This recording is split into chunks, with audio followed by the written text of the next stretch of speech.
दर्शक बंधु, क्या आपने कभी सोचा है कि जीवन में दुखों की जड़ क्या है? क्यों बार बार हमारे साथ वही संकट, वही अपमान, वही गरीबी और वही पीड़ा लौट कर आती है? क्या यह केवल वर्तमान जन्म का परिणाम है या हमारे उन कर्मों का फल है जो हमने जाने अनजाने में पिछले जन्मों में किए हैं? दर्शक बंधु, शास्त्रों में स्पष्ट कहा गया है, न जातो दोषम व्यपनीयते कर्मणा न च मरणम शुद्धिम ददाति केवलम दानम भव बंधन छेदाय। अर्थात ना तो जन्म के साथ पाप मिटते हैं, ना मृत्यु के साथ मुक्ति मिलती है। केवल दान ही वह साधन है जो मनुष्य को जन्म जन्मांतर के बंधनों से मुक्त कर सकता है। सावन मास वह पावन समय जब स्वयं भगवान शिव की कृपा धरती पर सहज रूप में बरसती है। यह मास केवल व्रत और उपवास का नहीं, बल्कि पापों को ग्लाने और आत्मा को शुद्ध करने का काल है। यह वह ऋतु है जब आकाश जल से नहीं, आशीर्वादों से भीगता है। धरती पर हर हर महादेव की गूंज होती है और देवताओं की दृष्टि मनुष्यों के कर्मों पर होती है। परंतु एक बात बहुत कम लोग जानते हैं, सावन मास में यदि कुछ विशेष वस्तुएं श्रद्धा से दान की जाए तो वह दान केवल इस जन्म के नहीं, 7 जन्मों के पापों को नष्ट कर सकता है। जैसे गंगा स्नान तन को शुद्ध करता है, वैसे ही सावन का दान आत्मा को शुद्ध करता है। जैसे अग्नि सब कुछ भस्म कर देती है, वैसे ही सावन में दिया गया सच्चा दान पापों को भस्म कर देता है। लेकिन प्रश्न यह उठता है, क्या दान देना इतना ही सरल है? क्या कोई भी चीज दान कर देने से पाप मिट जाते हैं? नहीं। सावन में 3 ऐसी चीजें बताई गई हैं जिनका दान केवल भौतिक नहीं बल्कि आध्यात्मिक अर्थ भी रखता है। इन 3 चीजों का दान यदि श्रद्धा और नियम से कर दिया जाए तो जीवन के सबसे गहरे दुखों की जड़ तक काट दी जाती है। लेकिन इन वस्तुओं का दान कैसे करें, किसे करें, कब करें और इनका आध्यात्मिक रहस्य क्या है, यही सब अब हम विस्तार से जानेंगे। पर उससे पहले आपसे एक सच्चा निवेदन है। यदि आपके भीतर पापों से मुक्ति की प्यास है, यदि आप अपने लिए, अपने माता पिता के लिए, अपने पूर्वजों के लिए शांति और मोक्ष की आकांक्षा रखते हैं, तो इस पवित्र ज्ञान को अंत तक जरूर सुनें। क्योंकि ये केवल 3 चीजें नहीं, ये 3 दिव्य कुंजियाएं हैं जो आपके जीवन के सभी बंद दरवाजों को खोल सकती हैं। लेकिन आगे बढ़ने से पहले ना केवल हाथ जोड़कर बल्कि हृदय के हर कोने से एक विनम्र प्रार्थना है आपसे। कृपया कुछ क्षण ठहर जाइए और आत्मा से इस बात को अनुभव कीजिए। यह कोई साधारण वीडियो नहीं, यह सावन मास का एक दिव्य निमंत्रण है। वही सावन मास जहां आकाश से बरसता है केवल जल नहीं, बल्कि वह आशीर्वाद जो शिव की जटाओं से होकर हर जीवन को पवित्र कर देता है। गरुड़ पुराण में कहा गया है, जो व्यक्ति धर्म, ज्ञान या कथा को अधूरी छोड़ देता है, वह पुण्य की जगह अनजाने में पाप का भागी बनता है। और याद रखिए, सावन की कथा अधूरी छोड़ देना मानो स्वयं भोलेनाथ की कृपा को बीच राह छोड़ देना है। क्योंकि यह कोई सामान्य मास नहीं, यह शिव का उत्सव है। यह आत्मा की शुद्धि का समय है। यह कर्मों की गति को मोड़ने वाला कालखंड है। इसलिए आपसे हाथ जोड़कर नहीं, श्रद्धा से सिर झुकाकर प्रार्थना है, इस वीडियो को अंत तक देखें। क्योंकि यह केवल एक कहानी नहीं, यह वह राह है जो आपको आपके जीवन के पाप, दुख और संशयों से मुक्त कर सकती है। और यदि आपके हृदय में सचमुच भक्ति है, यदि आप स्वयं को सनातन धर्म का सच्चा सेवक मानते हैं, तो इस पवित्र प्रयास को अपना आशीर्वाद दीजिए। वीडियो को लाइक कीजिए, शेयर कीजिए और हमारे चैनल भैरम टॉक्स को सब्सक्राइब करना न भूलें। और नीचे कमेंट में पूरे श्रद्धा भाव से लिखिए, हर हर महादेव या जय भोलेनाथ। क्योंकि जिस क्षण, जिस स्थान पर शिव का नाम लिया जाता है, वहीं से आरंभ होती है सुख, शांति और मोक्ष की यात्रा। तो आइए अब हम प्रारंभ करते हैं आज की यह सावन मास से जुड़ी दिव्य, रहस्यपूर्ण और पुण्यदायिनी कथा। दर्शक बंधु, जैसे ही दोपहर का सूरज सिर के ऊपर आया, नगर के मुख्य बाजार में एक पुरानी सी दुकान के बाहर बैठा रामपाल अपने ग्राहक के बाल काट रहा था। लेकिन उसका ध्यान बार बार उस ओर जा रहा था जहां से उसकी पत्नी मालविका नदी से पानी भरकर लौट रही थी। धूल से भरी उस गर्म सड़क पर उसकी पत्नी की चाल किसी रानी जैसी लग रही थी। सिर पर घड़ा संभालते हुए उसके बाल लहरा रहे थे उसकी त्वचा सोने जैसी चमक रही थी और उसकी बड़ी बड़ी आंखों में कुछ अलग सी गहराई थी। रामपाल जानता था कि वह बहुत सौभाग्यशाली है, पर उसी के साथ वह अपनी पत्नी के इस सौंदर्य को लेकर हमेशा डर और चिंता में भी रहता था। रामपाल नगर का एक सीधा साधा नाई था। उसका शरीर साधारण था, पीठ थोड़ी झुकी हुई, आंखों में थकावट और चेहरे पर उम्र से पहले की झुर्रियां। पिता के जाने के बाद वही दुकान उसके जीवन का सहारा बन गई थी। उसका पूरा जीवन अब बस 2 वक्त की रोटी जुटाने तक ही सिमट गया था। उसका दिन बाल काटते, दाढ़ी बनाते और अमीर लोगों की बातें सुनते बीतता था, और रातें इस सोच में कि क्या उसकी पत्नी मालविका उसके साथ सच में खुश है।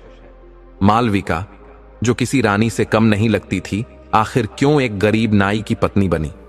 यही बात रामपाल को अंदर ही अंदर खाए जा रही थी। शादी को अब 3 साल बीत चुके थे। जब पहली बार मालविका उसकी दुल्हन बनकर घर आई थी, तब पूरे मोहल्ले में चर्चा हो गई थी, रामपाल जैसे इंसान को इतनी सुंदर पत्नी कैसे मिल गई। मालविका गांव की बेटी थी। रामपाल की मां ने बहुत प्रार्थना और मेहनत करके यह रिश्ता जोड़ा था। शादी के शुरू के महीने बहुत अच्छे बीते। दोनों एक दूसरे को बहुत प्यार करते थे। आंखों में सपने थे और उन सपनों में छोटी छोटी खुशियां बसती थीं। लेकिन जैसे जैसे समय बीतता गया, गरीबी की सच्चाई उन सपनों को जलाने लगी। मालविका अब उतनी खुश नहीं लगती थी। उसकी आंखों में खालीपन बढ़ता जा रहा था। अब उसे रामपाल के साथ रसोई में काम करना भी भारी लगने लगा था। वह चाहती थी कि उसका पति कुछ बड़ा करे, कुछ ऐसा जो इस गरीबी से उन्हें बाहर निकाले। पर रामपाल अपने छोटे से जीवन में संतुष्ट था। वह चाहता था कि बस रोज का खर्च चल जाए, रोटी मिलती रहे। लेकिन मालविका की आंखों में अब वह संतोष नहीं था। वह अब ज्यादातर समय मंदिर की सीढ़ियों पर या नदी के किनारे अकेले बिताने लगी थी। कभी कभी वह खुद से बातें करती थी, कभी बहते पानी को देर तक देखती रहती थी। कुछ लोग कहते कि वो किसी का इंतजार कर रही है, कुछ कहते कि वो अपनी खूबसूरती से कुछ बड़ा करना चाहती है। रामपाल ये बातें सुनता था, पर कुछ कहता नहीं था। उसका डर अब शब्दों से बड़ा हो गया था। एक दिन नगर में एक बड़ा उत्सव रखा गया। राजा समरवीर का जन्मदिन था। सारा नगर सजाया गया था, झंडे लगे थे, बाजार रोशनी से चमक रहा था, और पहली बार राजा ने सब आम लोगों को भी महल तक आने की इजाजत दी थी। उस दिन मालविका भी नगर की महिलाओं के साथ उत्सव देखने गई। उसने बहुत साधारण साड़ी पहनी थी, लेकिन उसका रूप सब पर भारी था। उसके चेहरे पर एक अजीब सा आत्मविश्वास था जो रामपाल ने पहले कभी नहीं देखा था।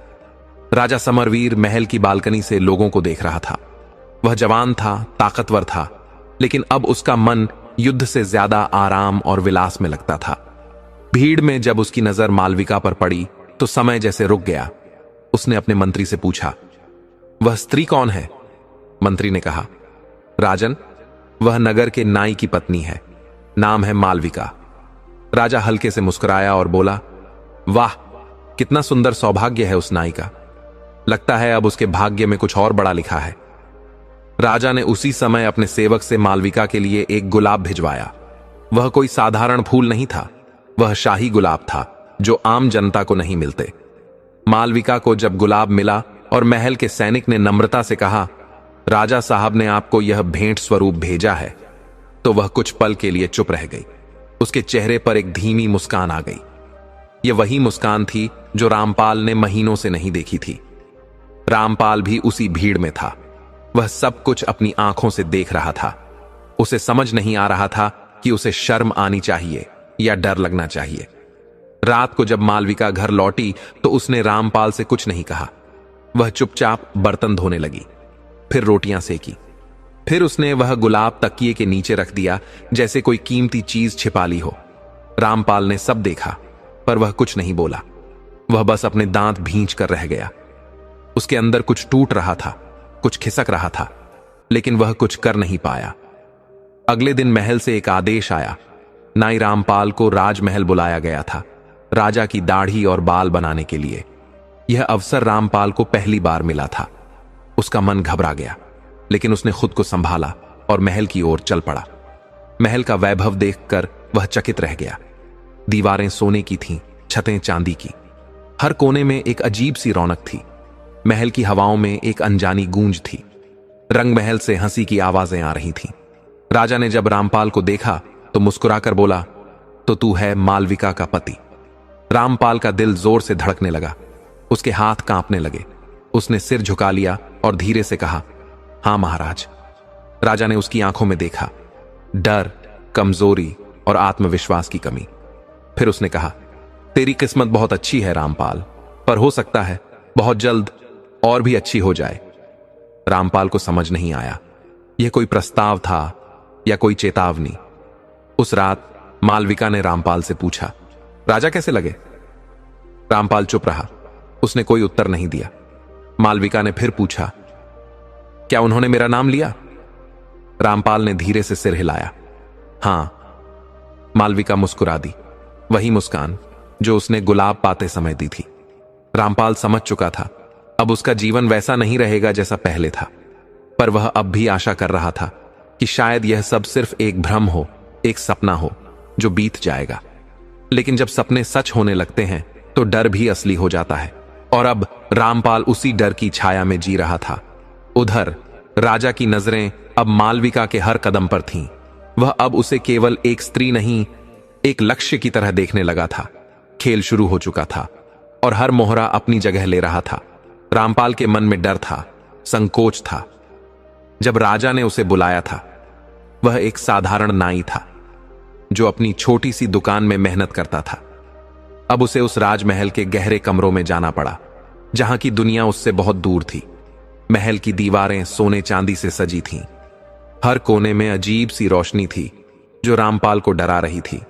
रामपाल जानता था यह अवसर बहुत बड़ा है, लेकिन उसे यह भी लगता था यह सब सिर्फ उसके लिए नहीं है। यह मौका उन लोगों के लिए भी था जो उसे नीचा दिखाना चाहते थे। रामपाल को कोई उम्मीद नहीं थी, पर राजा समरवीर का व्यवहार बहुत शांत था, बहुत शालीन। यह पहली बार था जब राजा ने रामपाल से खुद बात की थी, और जैसे ही बातचीत शुरू हुई, राजा का शाही और तेजस्वी रूप सामने आ गया। राजा ने कहा, रामपाल, तुम बहुत खास हो। तुम्हारी पत्नी मालविका, वह केवल सुंदर ही नहीं, उसके भीतर ऐसी शक्ति है जो इस दरबार में एक नई हवा, एक नई आंधी ला सकती है। राजा कुछ पल रुका, फिर बोला, मैं उसे रानी बना सकता हूं और तुम्हें भी धनवान बना सकता हूं। रामपाल का हृदय तेजी से धड़कने लगा। राजा की बातें सुनकर वह हैरान रह गया। उसे भरोसा नहीं हो रहा था कि वह एक साधारण नाई आज राजमहल के भीतर बैठा है और राजा से ऐसी बातें सुन रहा है। वह चुप रहा, पर जब उसने राजा की आंखों में कुछ गहराई से झांका तो जैसे वह एक जाल में फंसने लगा। धीरे से बोला, मैं तो बस एक नाई हूं महाराज। राजा जैसे पुरुष के लिए मैं क्या कर सकता हूं? राजा हल्का सा हंसा, फिर उसकी ओर बढ़ते हुए बोला, नहीं रामपाल, तुम सिर्फ एक नाई नहीं हो, तुम एक माध्यम हो, एक सेतु, एक पुल जो मुझे मालविका तक पहुंचा सकता है। राजा ने फिर कहा, अगर तुम उसे मुझे दे सको तो मैं तुम्हारा और उसका भाग्य पलट सकता हूं। रामपाल का मन विचलित हो गया। वह सोचने लगा, क्या यह कोई सपना है या कोई गहरी साजिश? उसे अब भी यकीन नहीं हो रहा था कि वह सच में ऐसे वाक्य राजा से सुन रहा है, पर वह जान चुका था महल के अंदर कदम रखते ही उसका जीवन अब वैसा नहीं रहेगा जैसा पहले था। जब वह महल से बाहर निकला तो मन में बस एक ही सवाल चल रहा था, क्या मैं सच में इस प्रस्ताव को स्वीकार कर सकता हूं? क्या मालविका उस जीवन को स्वीकार करेगी जहां वह बस एक गहने की तरह हो? महल से बाहर निकलते हुए रामपाल की आंखों में सिर्फ मालविका का चेहरा था। वह हमेशा उसके सौंदर्य को देखकर सोचता था कि मालविका उससे बहुत ऊपर है। उसके मन की कल्पनाओं में वह एक राजकुमारी जैसी लगती थी जो कभी उसकी साधारण दुनिया का हिस्सा नहीं बन सकती। उसे पता था राजा का प्रस्ताव मालविका के लिए एक सुंदर सपना जैसा होगा, लेकिन क्या रामपाल खुद उस सपने का हिस्सा बन सकता था? इधर पिछले कुछ दिनों में मालविका ने महल में आना जाना शुरू कर दिया था। रामपाल को अब संदेह होने लगा था कि कुछ तो गलत हो रहा है। मालविका अब पहले जैसी नहीं रही थी, वह और अधिक सुंदर लगने लगी थी। उसके चेहरे पर अब आत्मविश्वास बढ़ गया था और उसकी आंखों में अब रामपाल के लिए एक अजनबीपन दिखने लगा था। रामपाल के मन में अब यह प्रश्न उठने लगा था, क्या अब मालविका का मन राजा की ओर झुक चुका है? जब वह घर लौटती तो उसका चेहरा पहले से अधिक शांत और प्रसन्न दिखता। उसने कभी रामपाल से कुछ नहीं कहा, पर उसकी चुप्पी अब रामपाल को और परेशान करने लगी थी। उसका मन उलझता जा रहा था, कहीं वह अपनी पत्नी को खो तो नहीं रहा। एक दिन मालविका ने अचानक रामपाल से पूछा, क्या तुम जानते हो रामपाल, राजा ने मुझे महल में बुलाया है। वह चाहता है कि मैं उसकी सेवा में रहूं। मालविका की आवाज में एक अजीब सी गंभीरता थी, जैसे वह कुछ छिपा रही हो, जैसे उसके मन में कोई भारी बात हो। पर रामपाल की आंखों में अब डर के साथ साथ क्रोध भी आ गया था। उसने गहरी आवाज में पूछा, तुम क्या उत्तर दोगी? मालविका ने रामपाल की ओर देखा और शांति से कहा, मैं नहीं जानती रामपाल। राजा के पास सब कुछ है, शक्ति, धन, मान सम्मान, और मेरे पास क्या है? मैं क्या कर सकती हूं? वह रुककर बोली, मेरी इच्छा कभी भी उसकी योजना का हिस्सा बनने की नहीं थी, पर यदि राजा मुझे कुछ दे रहा है तो क्या मुझे उसे ठुकरा देना चाहिए? उसकी आवाज में एक प्रकार की जिज्ञासा थी, जैसे वह भीतर ही भीतर कुछ स्वीकार कर चुकी हो। रामपाल चुप रहा। वह बस उसकी बातों को सुनता रहा, उसके शब्दों की गहराई में उतरता रहा, पर उसके मन में एक अजीब सा डर पनपने लगा था। उसने महसूस किया कि मालविका अब पहले जैसी नहीं रही। उसकी आंखों में जो साहस था, उसकी बातों में जो आत्मविश्वास था, वह सब अब अलग हो गया था। रामपाल समझ चुका था, मालविका का मन अब किसी और दिशा में जा चुका है। शायद अब उसका हृदय राजा की ओर मुड़ चुका है। रामपाल सोचने लगा, क्या अब वह मेरे साथ रहेगी या इस नए जीवन को अपनाएगी? अगली सुबह रामपाल राजा से मिलने महल पहुंचा। राजा ने जब उसे देखा तो मुस्कुराया और बोला, रामपाल, तुम सचमुच बहुत समझदार हो। तुम्हें अपनी पत्नी का मूल्य समझना चाहिए। फिर वह ठहर कर बोला, वह केवल तुम्हारी नहीं है, वह तो पूरी दुनिया की है। तुम्हारे पास उसे खोने का भी अवसर है, और चाहो तो उसे अपनी मुट्ठी में रख सकते हो। राजा ने फिर सीधा कहा, मैं तुम्हारी पत्नी मालविका को रानी बना दूंगा और तुम्हें बहुत धनवान बना दूंगा। यह एक सौदा है जो तुम्हारे लिए भी लाभकारी है और मेरे लिए भी। फिर राजा ने पूछा, पर बताओ रामपाल, क्या तुम इसे स्वीकार करोगे? रामपाल का मन टूटने लगा। उसका मन कई टुकड़ों में बंट गया। एक ओर उसे लग रहा था यह उसके जीवन को बदलने का सबसे बड़ा मौका है, दूसरी ओर उसे अपने आत्मसम्मान और मालविका से जुड़े रिश्ते की चिंता थी। उसने सोचा, क्या मालविका भी इसके लिए तैयार होगी? क्या वह भी राजा का प्रस्ताव स्वीकार करेगी?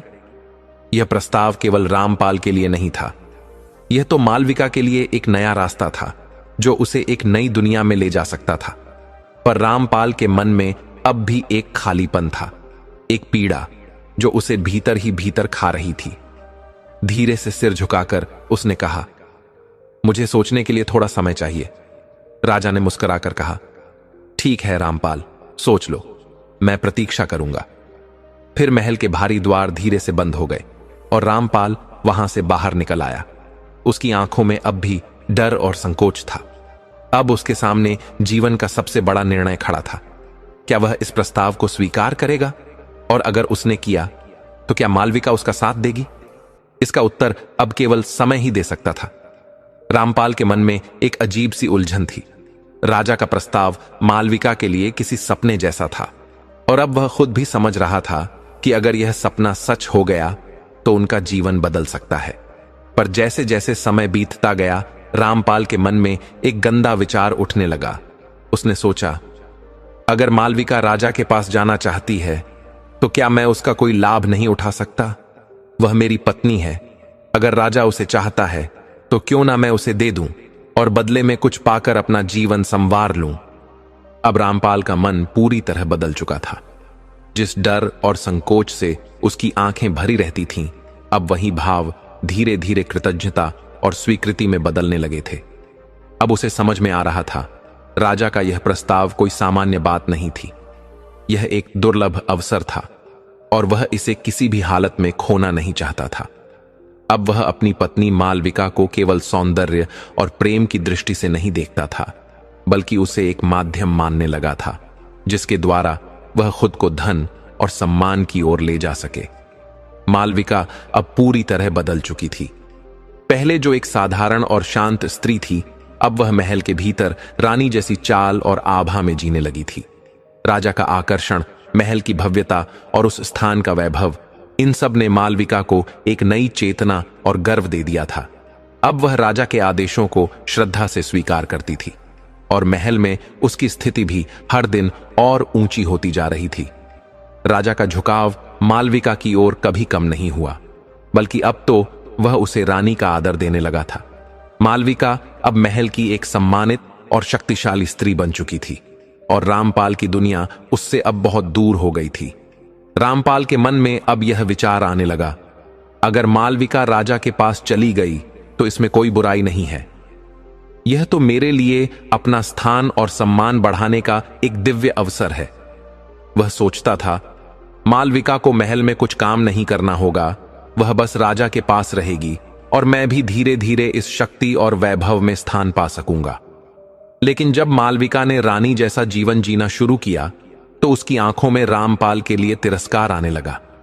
अब उसे रामपाल का साधारण जीवन, उसकी छोटी दुकान और उसका सीमित सोच सब तुच्छ और बोझ लगने लगा।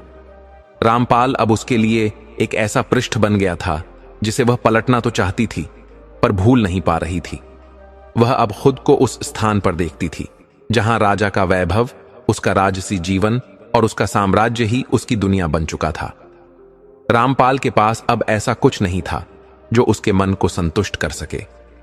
मालविका ने खुद को एक नई पहचान दे दी थी। वह अब रामपाल को अपने अतीत के रूप में देखती थी, वर्तमान या भविष्य के नहीं। इसी बीच महल में दरबारियों के बीच फुसफुसाहट शुरू हो गई थी। सब जान चुके थे कि मालविका अब केवल एक स्त्री नहीं रही, वह अब राजमहल की शक्ति बन रही है। कुछ दरबारी कहने लगे, अब राजा की दृष्टि केवल राजमहल पर नहीं, मालविका पर भी गहराई से टिक गई है। यह बात धीरे धीरे राजा की पत्नी तक पहुंचने लगी थी। पहले जो रानी महल में एकमात्र शक्तिशाली स्त्री थी, अब वह मालविका के बढ़ते प्रभाव से चिंतित हो उठी थी। वह सब कुछ चुपचाप देख रही थी, राजमहल के बदलते स्वरूप को। लेकिन अब राजमाता, जो हमेशा महल की मर्यादा और शक्ति की प्रतीक रहीं, मालविका की बढ़ती उपस्थिति से संदेह और संकोच अनुभव करने लगी थीं। उनके मन में अब यह विचार आने लगा था, क्या यह स्त्री केवल सुंदर है या यह महल की शांति को हिलाने वाली कोई परीक्षा बन चुकी है? राजमाता का मन यह मानने को तैयार नहीं था कि राजा एक साधारण नाई की पत्नी को अपने महल में इतना मान सम्मान दे सकता है। उन्हें इस बदलते वातावरण में कुछ असामान्य सा लग रहा था। उनकी आंखों में मालविका की बढ़ती स्थिति को लेकर चिंता का एक धुंधलापन था। अब राजमाता ने धीरे धीरे मालविका पर ध्यान देना शुरू किया। वह जानना चाहती थीं कि महल में उसके साथ क्या हो रहा है। क्या वह सच में राजा के हृदय में स्थान बना चुकी है या यह सब केवल दिखावा है? राजमाता ने मालविका से मिलने का निर्णय लिया, लेकिन यह एक सामान्य भेंट नहीं थी। वह उससे गहराई से बात करना चाहती थी, उसके मन के भावों को समझना चाहती थी। राजमाता जानती थी, मालविका को दरबारियों और सेविकाओं से बहुत कुछ सुनने और जानने को मिलता है। वह यह जानना चाहती थी, मालविका का मन किस दिशा में जा रहा है। क्या वह वास्तव में राजा के प्रति आकृष्ट हो गई है या फिर केवल महल का वैभव ही उसे अपनी ओर खींच रहा है?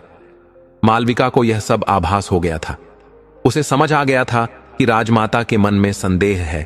अब वह राजमाता की बातों और निगाहों को पहचानने लगी थी। मालविका चतुर भी थी। वह जानती थी कि राजमाता के साथ कोई भी गलती उसकी स्थिति को खतरे में डाल सकती है। इसलिए उसने राजमाता को प्रसन्न करने की कोशिश शुरू कर दी। वह चाहती थी कि राजमाता उस पर विश्वास करें और उसे रानी के रूप में स्वीकार कर लें। अब मालविका का मन पूरी तरह बदल चुका था। वह केवल राजा के आकर्षण के कारण नहीं थी, बल्कि अब वह महल में एक रानी बनने के लिए हर दिन स्वयं को उसी रूप में ढाल रही थी। रामपाल अब उसके विचारों में नहीं था। वह उसे भूल चुकी थी। वह अब अपनी नई दुनिया में पूरी तरह खो गई थी। उसकी आंखों में अब केवल महल की शक्ति, वैभव और सत्ता का स्वाद था। रामपाल के प्रति उसके हृदय में अब घृणा धीरे धीरे गहराई तक बैठ चुकी थी।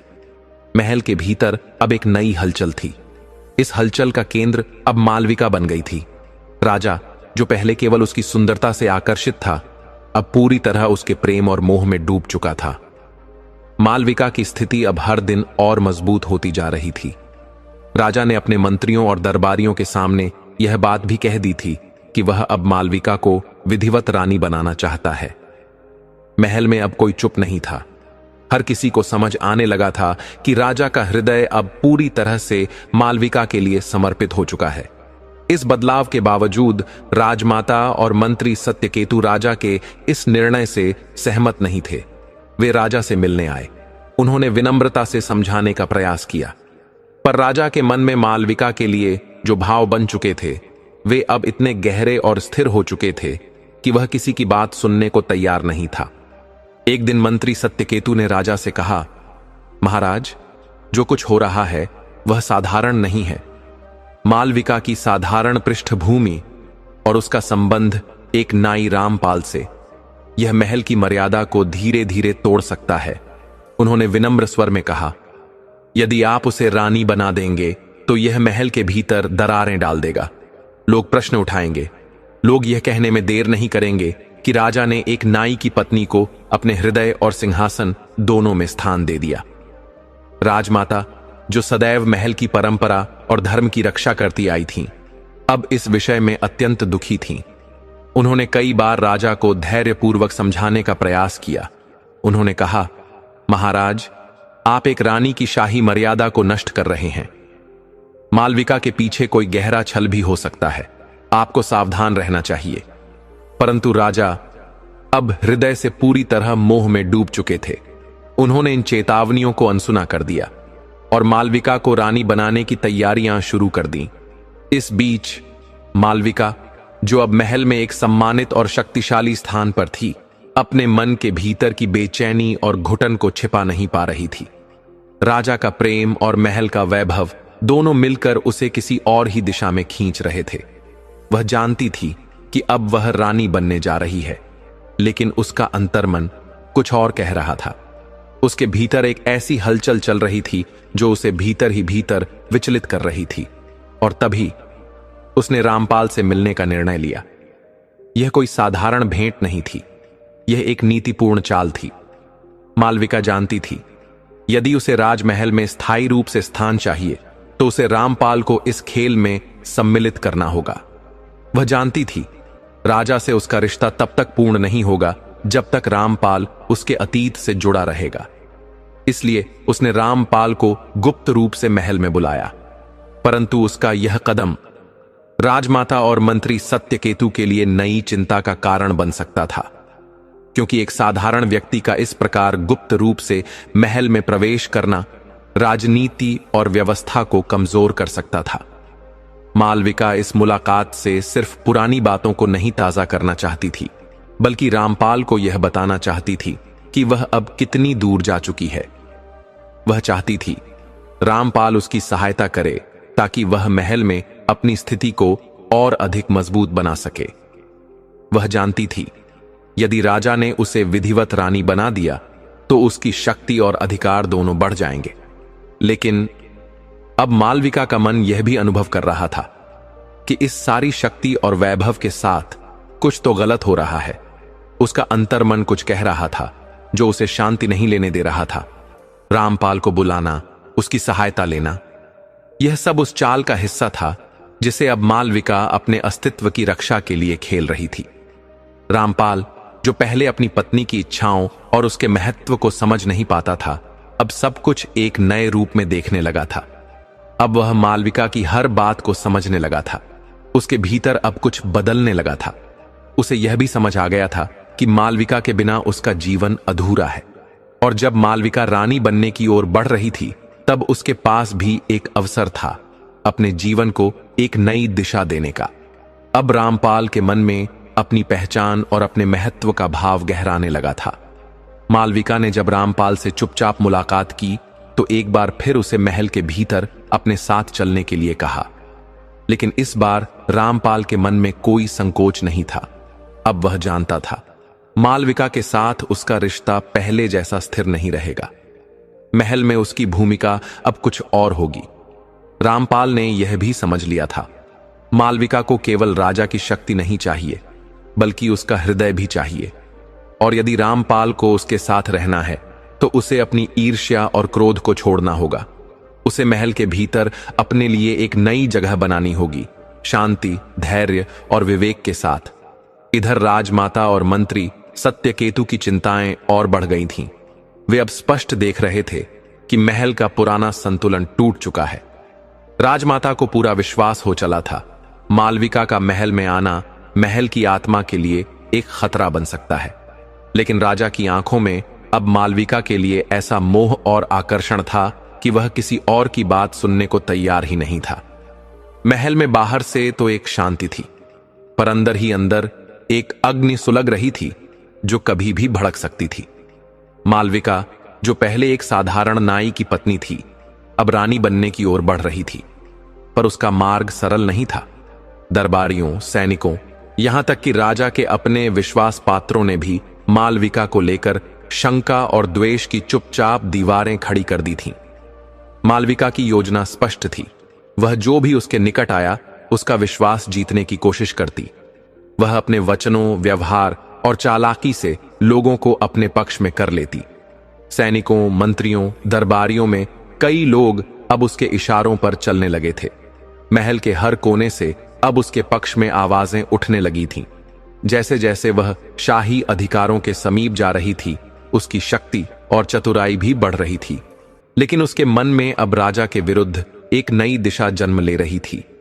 राजा, जो कभी केवल उसकी सुंदरता से मोहित हुआ था, अब अपने आप को धीरे धीरे कमजोर और अकेला महसूस करने लगा था। उसने अपने हृदय और सत्ता दोनों मालविका को सौंप दिए थे और अब उसे यह अनुभव होने लगा था, शायद वह स्वयं को कहीं खो चुका है। अब राजा को धीरे धीरे यह अनुभव होने लगा था कि मालविका, जिसे उसने अपने हृदय का स्थान दिया था, शायद उतनी सरल और सच्ची नहीं थी। वह केवल सुंदर नहीं, बल्कि बहुत चतुर और स्वार्थी भी हो सकती थी। वह महल के भीतर धीरे धीरे अपने तंत्र और चालों से अपनी शक्ति बढ़ा रही थी। राजा यह सब समय रहते समझ नहीं पाया। अब मालविका के हर कदम राजा के लिए संकट का कारण बनने लगे थे। और एक रात उसने एक भयंकर निर्णय लिया। राजा के भोजन में विष मिला दिया गया। यह प्रयास राजा के अंत के लिए किया गया था, लेकिन ईश्वर की कृपा से राजा की रक्षा हो गई। विष का असर कुछ कम हो गया और अगली सुबह राजा फिर से खड़ा हो सका। इस घटना से महल के भीतर भय और संदेह की लहर दौड़ गई। सैनिक और दरबारी अब मालविका पर संदेह करने लगे। कुछ ने उसे सख्त चेतावनी भी दी, परंतु मालविका ने उस रात को अपनी कूटनीति का हिस्सा बना लिया। वह जानती थी, अगर राजा बच गया है तो यह अवसर उसे और अधिक शक्तिशाली बना सकता है। राजा पर विष का हमला अब मालविका के लिए एक नया रास्ता खोल रहा था। इसी बीच रामपाल अपने जीवन के सबसे कठिन समय से गुजर रहा था। वह अब गुप्त रूप से महल के अंदर आता था और अपनी पत्नी मालविका से छिपकर मिलता था। रामपाल का मन विचलित था। अब उसे यह समझ में आने लगा था कि मालविका का महल में रुकना सिर्फ महत्वाकांक्षा नहीं, बल्कि अब उसके मन का बदलना भी था। जो स्त्री कभी एक नाई की पत्नी थी, अब वह अपने को रानी समझने लगी थी। रामपाल के भीतर भी एक दुख और क्रोध भरने लगा था। उसे लगने लगा था कि मालविका ने उसे अब एक साधारण तुच्छ व्यक्ति मान लिया है। अब वह हर रात मालविका से मिलने आता था, उम्मीद करता था कि शायद वह फिर से उसे पहले जैसा प्रेम देगी। वह चाहता था कि वह फिर से उसका आदर्श पति बने, परंतु मालविका की आंखों में अब उसके लिए कोई आकर्षण नहीं था। वह अब उसे केवल अपने अतीत का एक हिस्सा मानती थी। रामपाल हर बार कोशिश करता था कि मालविका उसे अपनाए, पर क्या यह संभव था? क्या जो स्त्री अब अपने लिए रानी की पहचान बना चुकी थी, क्या वह फिर से रामपाल की पत्नी बन सकेगी? रामपाल के मन में इस प्रश्न का उत्तर खो गया था। अब वह यह समझ चुका था कि मालविका सत्ता की चमक में खो चुकी है। अब उसके लिए रामपाल केवल एक बीती स्मृति था। अब वह राजा की सत्ता में डूबी हुई थी और रामपाल के लिए उसका प्रेम एक अधूरी छाया बन चुका था। राजा, जिसे कभी मालविका पर पूरा विश्वास था, अब उस विश्वास के जाल में बंध चुका था। मालविका ने राजा की कृपा और अधिकारों को अपनी इच्छाओं के अनुसार चालाकी से चलाना शुरू कर दिया था, परंतु यही उसका अंतिम मोड़ था, क्योंकि अब महल के भीतर एक और साजिश जन्म ले चुकी थी, और यह साजिश मालविका के लिए विनाश का कारण बन सकती थी। राजा अब अपनी सुरक्षा को लेकर हर पल असुरक्षित महसूस करने लगा था। एक दिन जब महल में एक बड़ा भोज रखा गया, उसी समय महल पर एक भयानक हमला हुआ। यह कोई साधारण हमला नहीं था, यह एक गुप्त विद्रोह का परिणाम था। यह हमला मालविका की बढ़ती सत्ता को स्थिर करने के लिए रचा गया एक षड्यंत्र था। राजा पर जहरीले प्रहार किए गए। राजा बुरी तरह घायल हो गया। अब मालविका का पग महल के सिंहासन की ओर बढ़ने लगा। राजा का अस्तित्व अब संकट में था। मालविका को अब यह भरोसा हो चला था कि वह महल की मुख्य और वास्तविक शासिका बन गई है, परंतु जिस सत्ता को वह प्राप्त कर रही थी उसका स्वाद उतना मधुर नहीं था जितना उसने कल्पना की थी। हर दिशा में अब धोखा, छल और विश्वासघात की हवा फैलने लगी थी। मालविका को अब यह समझ आने लगा कि जितना वह जीती थी उतना ही वह खोती भी जा रही थी। कुछ दरबारियों ने अब उसे धोखा देना शुरू कर दिया। जिस चतुराई से मालविका ने राजा को कमजोर किया था, अब वही चालाकी उसे धोखेबाजों के जाल में फंसा रही थी। जिस सिंहासन को पाने के लिए उसने दूसरों को मित्र माना, अब वही लोग उसके पतन का कारण बन चुके थे। इधर रामपाल अब मालविका से पूरी तरह घृणा करने लगा था। उसे अब यह समझ आ गया था कि उसकी पत्नी ने केवल अपने स्वार्थ के लिए उसे भी धोखा दिया। मालविका का व्यवहार अब उसके लिए एक चुनौती बन गया था। और फिर एक दिन रामपाल ने एक कठोर निर्णय लिया। उसने यह ठाना कि अब वह मालविका की सच्चाई सबके सामने उजागर करेगा। उसने महल के सभी दरबारियों और मंत्रियों के सामने मालविका के छल, उसकी चालबाजी और उसकी झूठी सत्ता की कहानी खोल दी। रामपाल के इस कदम से महल में हलचल मच गई। जो मालविका स्वयं को रानी समझती थी, अब वह एक बंदी बन गई, और वह भी अपने ही पति रामपाल के हाथों। अब उसकी स्थिति एक सामान्य सेविका से भी अधिक अपमानजनक हो चुकी थी। रामपाल ने उसे उसके पापों का आईना दिखा दिया, परंतु यह महल की गहराई में चल रही साजिशों का केवल एक भाग था। मंत्री सत्यकेतु, जो पहले राजा और मालविका दोनों का विश्वास पात्र था, अब स्वयं एक नया खेल रच रहा था। सत्यकेतु अब अपने स्वार्थ की अंतिम योजना पर उतर आया था। वह सोच चुका था, राजा भी अब कमजोर है, मालविका भी अब बेबस है। अगर वह दोनों को हटा दे तो महल की असली शक्ति उसके ही हाथों में आ सकती है। उसने यह निश्चय कर लिया था। अब राजा और मालविका दोनों को राजमहल से सदा के लिए हटा देना है। सत्यकेतु ने अब महल के भीतर अपने समर्थकों को इकट्ठा करना शुरू कर दिया था। धीरे धीरे उसने राजमहल के प्रशासन पर अपनी पकड़ मजबूत कर ली थी। अब सत्यकेतु का हर कदम एक नए विद्रोह की तैयारी कर रहा था। उसका मन अब यही चाहता था, राजा और मालविका को रास्ते से हटा दिया जाए। वह स्वयं सिंहासन पर बैठना चाहता था। कुछ दरबारी और सैनिक अब उसके पक्ष में हो गए थे। वह उन पर धीरे धीरे अपना विश्वास जमा चुका था।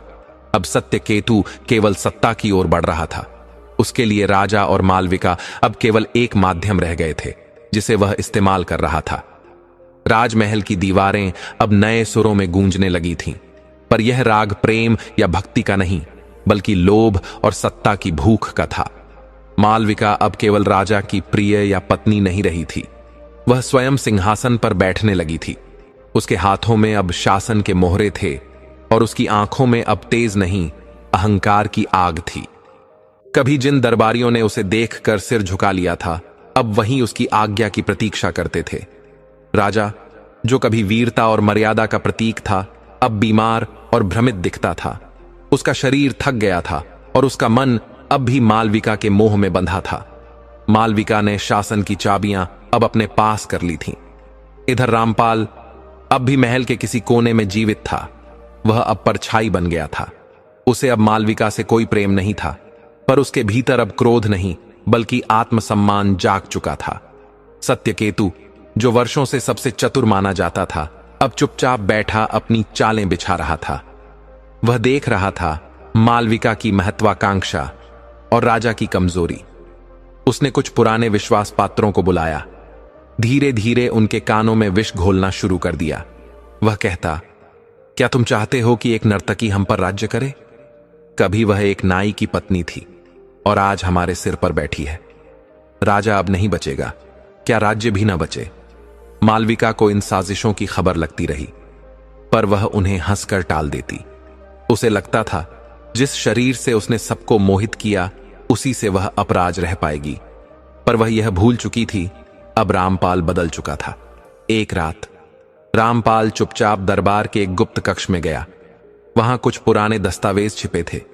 उनमें मालविका के आदेश थे, संपत्तियां हड़पने के, सैनिकों को रिश्वत देने के और राजा की जानकारी के बिना कुछ निर्दोषों को मरवाने के। रामपाल ने यह सब इकट्ठा कर लिया।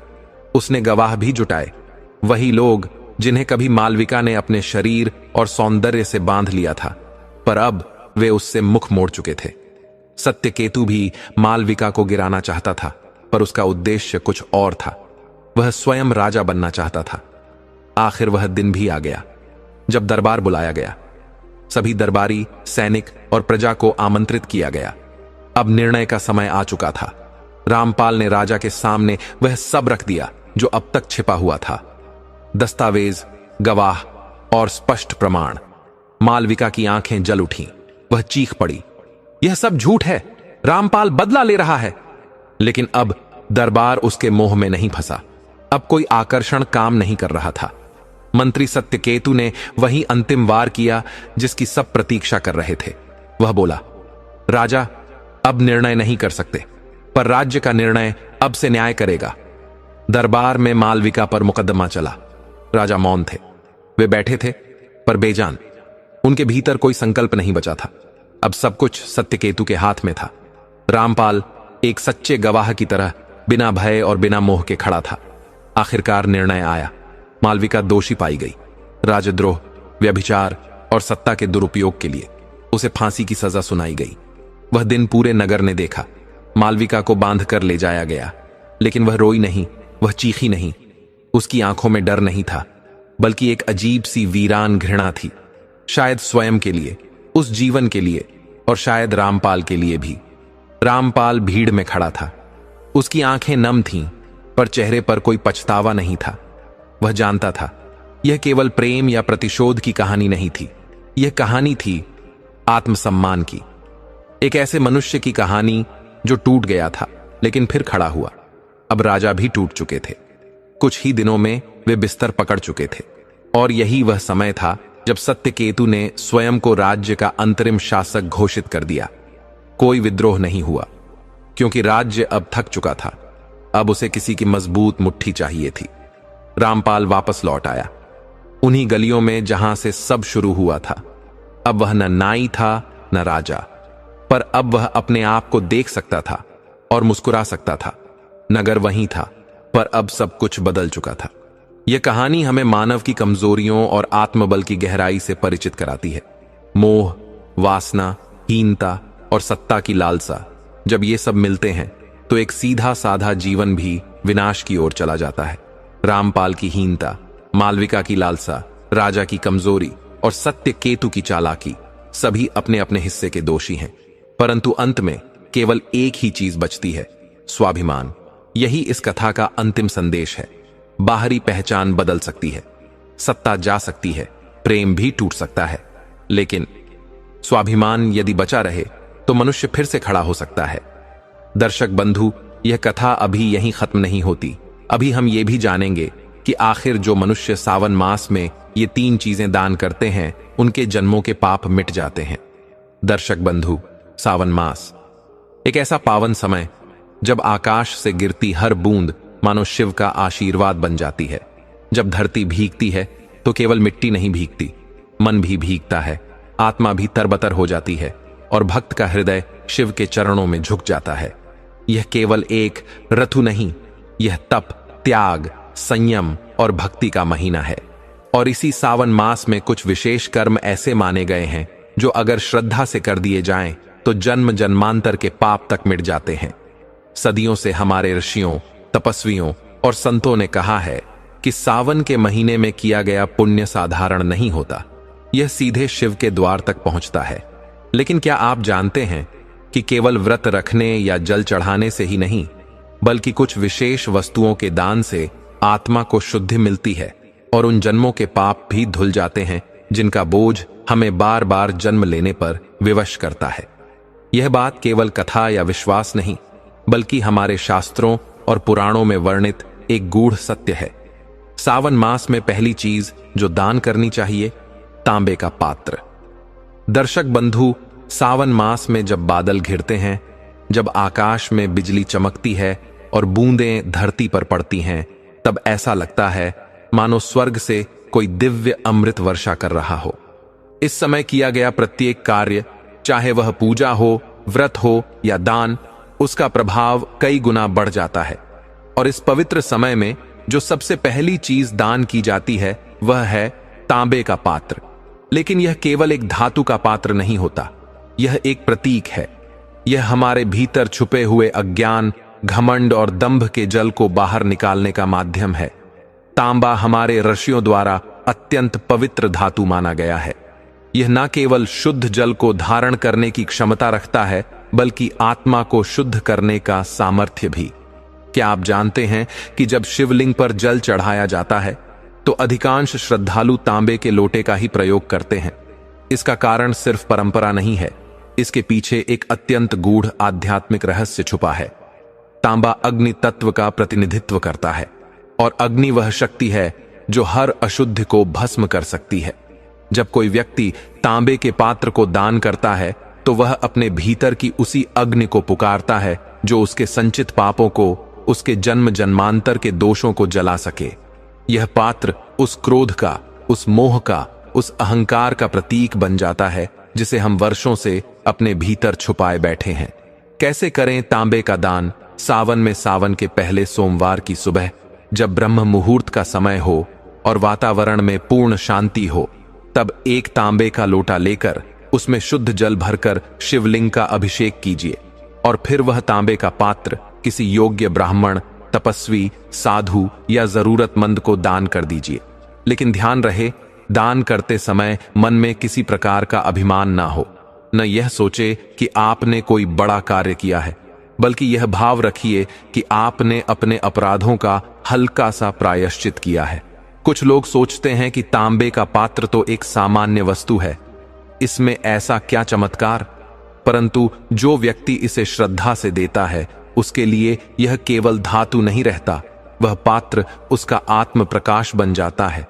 अनेक कथाओं में लिखा है कि जो व्यक्ति नियमित रूप से तांबे के पात्र का दान करता है, उसके घर में रोग नहीं टिकते, दरिद्रता दूर होती है और संतान को विद्या और विवेक प्राप्त होता है। शास्त्रों में वर्णित चमत्कारी प्रभाव शिव पुराण में वर्णित है कि जो भक्त सावन के मास में तांबे के पात्र में जल भरकर शिव को अर्पित करता है और वही पात्र किसी जरूरतमंद को अर्पण करता है, वह अपने जन्मों के पापों से मुक्त हो जाता है और उसके कुल का उद्धार होता है। यह केवल प्रतीकात्मक नहीं, बल्कि एक शक्तिशाली आध्यात्मिक यज्ञ है जिसमें तांबे का पात्र उस आहुति के समान होता है जो हमारे भीतर की नकारात्मकता को समर्पित करती है शिव के चरणों में। इसलिए यदि आप सच में अपने जीवन को शुद्ध करना चाहते हैं, अगर आप बीते हुए वर्षों की अशुद्धियों को धोना चाहते हैं, तो इस सावन में एक बार, बस एक बार, पूरे विश्वास, सच्ची श्रद्धा और नम्र हृदय से तांबे का पात्र दान करके देखिए। यह एक साधारण दान नहीं, यह एक महान तपस्या बन सकता है। सावन मास में दान की जाने वाली दूसरी वस्तु, सफेद वस्त्र। जब हम सावन मास की बात करते हैं तो एक दिव्यता अपने आप हवा में घुल जाती है। यह केवल मौसम का परिवर्तन नहीं है, यह आत्मा के भीतर एक गहन परिवर्तन का समय होता है। और इसी गहनता में छुपा है एक ऐसा दान जो देखने में तो साधारण लगता है, परंतु उसका प्रभाव इतना व्यापक है कि यह मनुष्य के भीतर की अशांति, डर और मानसिक कलह तक को मिटा सकता है। यह दान है सफेद वस्त्र का दान। सफेद यह कोई रंग मात्र नहीं, यह शांति है, यह निर्मलता है, यह त्याग है। यह वह रंग है जो सन्यासियों की पहचान है, जो आत्मिक शांति की प्रतीक है। जब कोई व्यक्ति सफेद वस्त्र धारण करता है तो वह बाहरी संसार से अपने आप को थोड़ा दूर कर लेता है और आत्मा के भीतर झांकने का प्रयास करता है। यही कारण है कि मृत्यु के बाद भी हम अपने मृत परिजन को सफेद वस्त्र पहनाते हैं, ताकि वह अपनी यात्रा में शांत भाव से आगे बढ़ सके। लेकिन सावन के मास में इस रंग का महत्व और बढ़ जाता है, क्योंकि यह वह महीना है जब प्रकृति भी सफेद बादलों की चादर ओढ़ लेती है और धरती हरी चूनर पहनकर मानो आशीर्वाद मांगती है।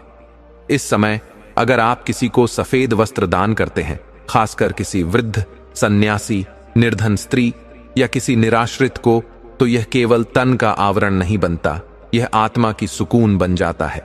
सोचिए, जब कोई निर्धन वृद्ध जिसे वर्षों से कोई सम्मान से वस्त्र नहीं मिला, आपके दिए हुए उस उज्ज्वल कपड़े को पहनता है, तो केवल उसका शरीर नहीं, उसका हृदय भी रोशनी से भर उठता है। उसे लगता है कि कोई तो है जिसने उसकी उम्र, उसके अकेलेपन, उसकी चुप्पियों को सुना। आपने उसे केवल कपड़ा नहीं दिया, आपने उसे उसके होने की गरिमा दी। पुराणों में वर्णित है, जो मनुष्य सावन के शुभ सोमवार को बिना अभिमान, बिना अपेक्षा के, केवल भाव से किसी ब्राह्मण या दरिद्र को श्वेत वस्त्र दान करता है, उसके भीतर का तमस, कलह, अहंकार और विकार धीरे धीरे गलने लगते हैं और वह व्यक्ति अपने ही जीवन में उस शांति को अनुभव करता है जो प्रायः संन्यास में मिलती है। सफेद वस्त्र एक महिला को दिया जाए तो वह सम्मान बन जाता है, एक वृद्ध को दिया जाए तो वह आशीर्वाद बन जाता है, एक संत को दिया जाए तो वह तपस्या को और दिव्य कर देता है। सावन के किसी भी दिन, विशेषतः सोमवार को, आप यह संकल्प लीजिए कि आप कम से कम एक जोड़ी सफेद वस्त्र, कुर्ता पायजामा, साड़ी, धोती या चादर किसी ऐसे व्यक्ति को दान करेंगे जिसे उसकी वास्तव में आवश्यकता हो। और दान करते समय केवल यही भाव रखिए, हे शिव, यह वस्त्र उस आत्मा को शांति दे जैसे आप मुझे अपने चरणों में विश्राम देते हैं। कभी किसी से नजरें चुराकर चुपचाप किसी मंदिर के बाहर बैठे वृद्ध बाबा को एक सफेद चादर ओढ़ा दीजिए। कभी किसी बेसहारा मां को एक उजला सूती साड़ी दे दीजिए। कभी किसी अनाथ को, जिसके पास स्कूल की यूनिफॉर्म भी नहीं, एक नया सफेद कमीज दीजिए। फिर देखिए, यह संसार बदले न बदले, आप जरूर बदल जाएंगे। आपके भीतर एक सुकून घर करेगा। आपकी आत्मा धीरे धीरे स्वच्छ हो जाएगी, जैसे सावन की फुहारों से धुलता आकाश। क्योंकि अंततः जो स्वयं के लिए उजाला चाहता है, वह पहले औरों के अंधेरे को कम करता है।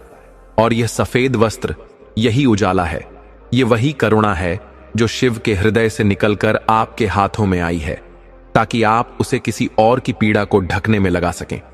इसलिए इस सावन कम से कम एक बार किसी को सफेद वस्त्र दीजिए, ना दिखावे के लिए, ना पुण्य कमाने के लिए, बस इस भाव से कि प्रभु, आपने मुझे जो दिया उसमें से थोड़ा सा मैं भी लुटा दूं। सावन मास में तीसरी पवित्र वस्तु का दान, 7 अनाज। सावन मास की शांति और सादगी में जो गूढ़ रहस्य छिपे हैं, वे केवल वही जान पाता है जो अपने भीतर झांकना सीख गया हो। यह महीना केवल जल अर्पण का नहीं है, यह भीतर के ताप को शीतल करने का समय है।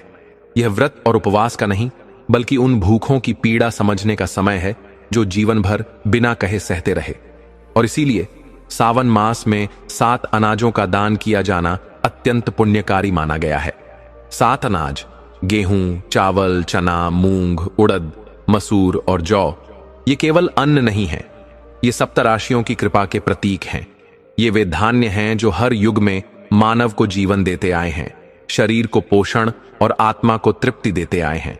जब कोई व्यक्ति इन 7 अनाजों को श्रद्धा से किसी जरूरतमंद को अर्पित करता है, तो यह केवल भूख मिटाने का कार्य नहीं करता, यह एक आत्मिक यज्ञ बन जाता है, जिसमें दान करता अपने अहम, अपने भोग और अपने पापों को समर्पित कर देता है। पुराणों में वर्णित है कि अन्नदान, विशेष रूप से सप्तधान्य का दान, उस पाप को भी नष्ट कर सकता है जो 100 जन्मों तक पीछा करता है। क्योंकि अन्नदान केवल एक बार पेट भरता है, लेकिन उसका प्रभाव जन्म जन्मांतर तक आत्मा को ऊर्जित करता है। कल्पना कीजिए, किसी मां के पास अपने बच्चों को खिलाने के लिए कुछ भी नहीं है। वह आंखों में आंसू लेकर प्रभु से कह रही है, हे शिव, मेरे बच्चों को भूख मत दो। और ठीक उसी क्षण कोई आपके दिए हुए 7 अनाजों का थैला लेकर उसके द्वार पर पहुंचता है। क्या आप सोच सकते हैं उस मां के दिल से निकली दुआओं की ताकत? सावन के किसी भी सोमवार या विशेष रूप से श्रावण अमावस्या या पूर्णिमा के दिन आप सातों अनाज थोड़ी थोड़ी मात्रा में लेकर एक थैले में भरिए और फिर उसे या तो किसी भूखे परिवार को, किसी साधु संत को, किसी गौशाला में, किसी अनाथालय में या किसी पीड़ित को सौंप दीजिए। ध्यान रहे, अन्नदान में कभी भी कृपा का भाव नहीं होना चाहिए, वहां केवल समर्पण का भाव होना चाहिए। क्योंकि जिस क्षण हम सोचते हैं कि हम कृपा कर रहे हैं, उसी क्षण हमारे पुण्य क्षीण हो जाते हैं। इन 7 अनाजों को आप शिवलिंग पर भी समर्पित कर सकते हैं जलाभिषेक के साथ, और फिर वहीं से किसी भूखे व्यक्ति को अर्पित करें। ऐसा करने से वह अन्न केवल देह नहीं, आत्मा को तृप्त करता है। शिव स्वयं अन्न स्वरूप कहलाते हैं, अन्नम ब्रह्म। और जब आप किसी भूखे को अन्न देते हैं तो वास्तव में आप शिव को अर्पित कर रहे होते हैं, क्योंकि वह हर भूखे में, हर दुखी में, हर पीड़ित में निवास करते हैं। 7 अनाजों का एक और गहरा रहस्य है। ये 7 अनाज हमारे भीतर के 7 चक्रों से भी जुड़े हैं। 1. गेहूं, मूलाधार चक्र को जागृत करता है। 2. चना, स्वादिष्ठान चक्र को संतुलित करता है। 2. मूंग, मणिपुर चक्र को ऊर्जित करता है। 4. मसूर, अनाहत चक्र को शुद्ध करता है। 5. जौ, विशुद्धि चक्र को साफ करता है। 6. उड़द, आज्ञा चक्र को जागृत करता है। 7. चावल, सहस्रार चक्र में ईश्वरीय ऊर्जा भरता है। जब आप ये 7 अनाज किसी दूसरे को देते हैं तो वास्तव में आप अपने ही 7 चक्रों को संतुलन में ला रहे होते हैं। ये केवल दान नहीं, ये साधना है, ये तपस्या है।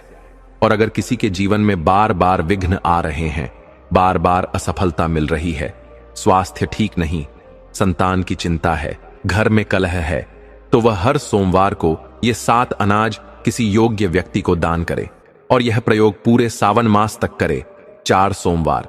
आप देखेंगे कि जीवन का रुका हुआ पहिया धीरे धीरे घूमने लगेगा, मन की बेचैनी घटेगी, परिवार में आनंद बढ़ेगा और सबसे बड़ा चमत्कार, भीतर एक अजीब सी शांति उतरने लगेगी।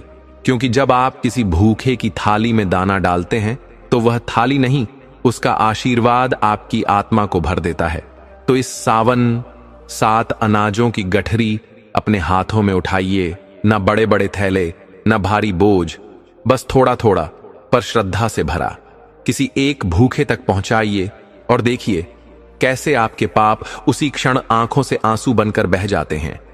क्योंकि इस संसार में सबसे बड़ा पुण्य किसी की भूख मिटाना है और सबसे बड़ा अपराध किसी की भूख अनदेखी करना है। तो हे श्रद्धालु आत्माओं, अगर आज की इस गूढ़ और पवित्र बात ने आपके हृदय को छू लिया हो, अगर इन तीनों दानों, तांबे का पात्र, सफेद वस्त्र और 7 अनाज की गहराई आपने महसूस की हो, अगर आपको भी लगता है कि जन्मों के दोष केवल पूजा पाठ से नहीं बल्कि सेवा, दान और सच्चे समर्पण से मिटते हैं, तो इस सावन मास को केवल एक ऋतु न मानिए, इसे अपने भीतर के अंधकार को दूर करने का पर्व मानिए। इसे आत्मा के पुनर्जन्म, आत्मा की शुद्धि और शिव की कृपा का मार्ग मानिए। और यदि इस दिव्य ज्ञान